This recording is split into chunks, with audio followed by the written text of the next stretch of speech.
Hi, we're talking to Mr. Ramon Jimenez. He is a candidate for Attorney General under the Freedom Party.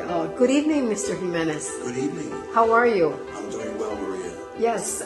Could you tell us a little bit about how you got involved with the Freedom Party? A few months ago, I was approached by Charles Barron, a city councilman in Brooklyn, and his wife, Inez Barron, assemblywoman. We both agreed there was a serious problem about all the nominees by the Democratic Party. The Democratic Party chose all white candidates to run. Based on that, we felt that this was 2010. How could this happen in 2010? And using the same model as Fannie Lou Hamer, who began the Mississippi Freedom Party in the 60s and began to organize around empowerment. We formed the Freedom Party around empowerment of Black and Latinos, led by Black and Latinos, and with a progressive agenda which satisfies and meets the needs of Black and Latinos. Yes, you're a lawyer. How did you choose that profession? I'm a lawyer for already 35 years. I graduated in 1974. I chose that profession at a young age because I felt that I could do a lot of good in my attempts to fight for social justice around housing, education, workplace, and so on. So based on that, I decided to become a lawyer, and I've been a lawyer, licensed by New York State since 1975. Attorney General, how do you see that position? I see the Attorney General as the chief legal person in New York State who represents the people of New York State, who has to be involved with the people of New York State in the issues that affect the people in New York State. I think I've done that most of my life. I think I've been an unofficial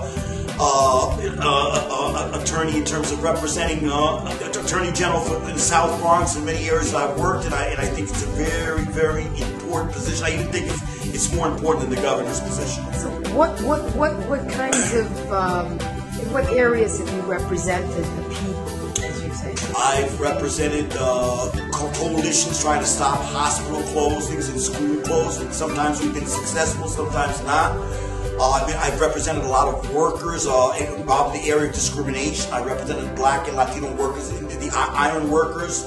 I represent a large amount of Black and Latino workers. I've represented people in terms of police misconduct. And I believe that the Attorney General has to do something about stop and frisk in New York City, where 600,000 people are being stopped and frisked, and Andrew Cuomo has stayed quiet while this happens. So I believe that all this, all these, the Yankee Stadium issue, during the Yankee Stadium issue, community benefits agreement was signed between the community and the Yankees, and the representatives who signed it created a community benefits agreement, which if I was a professor, I'd give them an F for. So an Attorney General has to monitor that, make sure the communities at the South Bronx are not exploited and not taken advantage of. And I think that the role of the Attorney General all around New York State is to protect the interests of the little people, of the working people, of the middle class people in New York State. And that's why I believe, that's why I'm running for Attorney General. What are the, maybe 3 most significant areas that you feel that an Attorney General has the most impact on legally? I think that the Attorney General has the most impact in terms of issues like gentrification, where the Attorney General can play an important role in terms of issues like police misconduct, in terms of foreclosures. I think the Attorney General has to play a much more aggressive role in stopping the kind of foreclosures we see in Buffalo, in parts of the Bronx, in parts of Manhattan.